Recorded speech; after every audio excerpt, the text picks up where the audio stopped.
तेजस्वी बेटा खेसारी लाल यादव आपके बीच पधार रहा है। ये आपका बेटा बन के आए। खेसारी आपके स्वाभिमान है, खेसारी आपकी ललक है, खेसारी आपके आत्मसम्मान है। एक खेसारी लाल यादव है जिनकी मोहब्बत में इतनी गर्मी को भी आपने परास्त कर दिया है। इसलिए भोजपुरी के इतिहास में हिट मशीन भी है, हिट मशीन भी है, वोट मशीन भी है।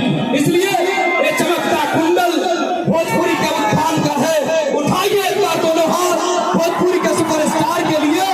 और पवन सिंह जी के छोटे भाई जिनके पिताजी ने आकर के नॉमिनेशन में गारंटेड कर दिया था कि मेरा बेटा आएगा तो काराकाट से पवन सिंह को जीतने से कोई रोक नहीं सकता।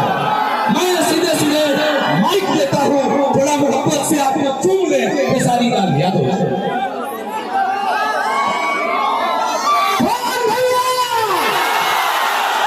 सबसे पहले कारागार की जनता के जितना लोग भी आएगा, हम खेसारी लाल यादव सबके चरण छू के प्रणाम करते हैं।